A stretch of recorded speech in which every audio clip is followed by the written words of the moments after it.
Good morning, boys and girls. Today we are going to be pulling the power head off of this Suzuki 15 two-stroke outboard motor.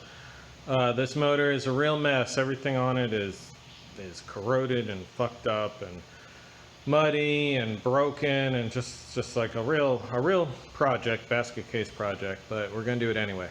The reason that we're doing this is I'm trying to fit the lower unit on it right there. This thing came to me without a lower unit, and I got this lower unit for it. I'm trying to fit it on it, and I think something is stuck all the way up inside the power head, and I'm not getting like the very last half inch. It just won't go. I think something's like way up in there.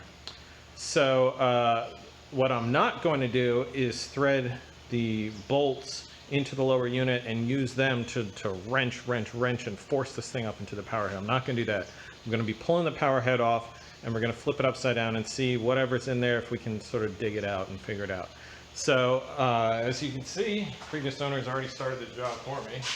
This is the skirt which is going to cover the power head bolts. So I've got one here, which are already off, and I'll replace those bolts eventually.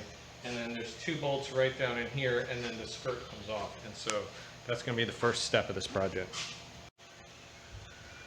All right, skirt's off, and it's going to start exposing these motor mount bolts. We got one, two, maybe this one, although this one might just grab the lower cowl, but we'll see. I'll take it out anyway.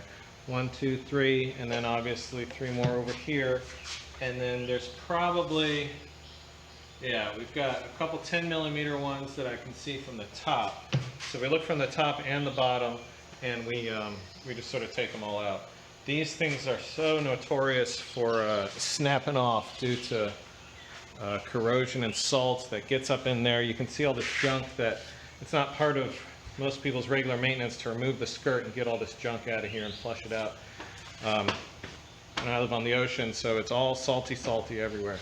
So we're going to put liberal amounts of penetrating oil through here, and then we're just going to go at it real nice and easy so we don't break these bolts. They look like 12s, so hopefully they hold up. I'll let you guys know how it goes. Alright, so they're actually coming out real easy. I'm fortunate this time. I'm just going to go around, take all 6 of these out, and then start working on the 10mm that come in from the top. Alright, so done with that, and the power head should now be loose, and indeed it is. We can't just go yanking on it though, because we have to disconnect a couple things. First off, there's often a ground which grounds to the case somewhere, so we're going to have to disconnect that. Any throttle linkage and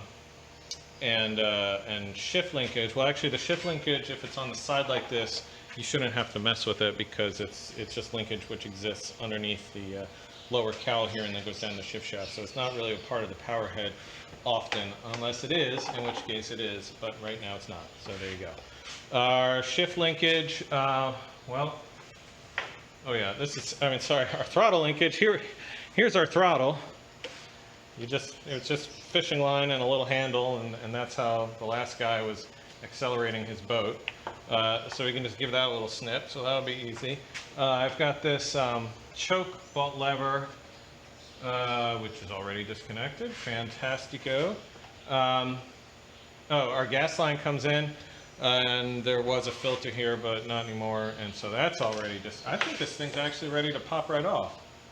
Well, let's see if we can do it. How do you like that? Wow, super easy.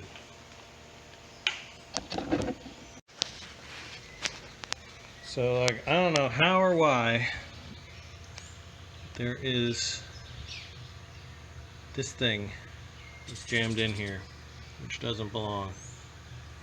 Okay. And that's where my shaft's gonna go once everything gets all reassembled.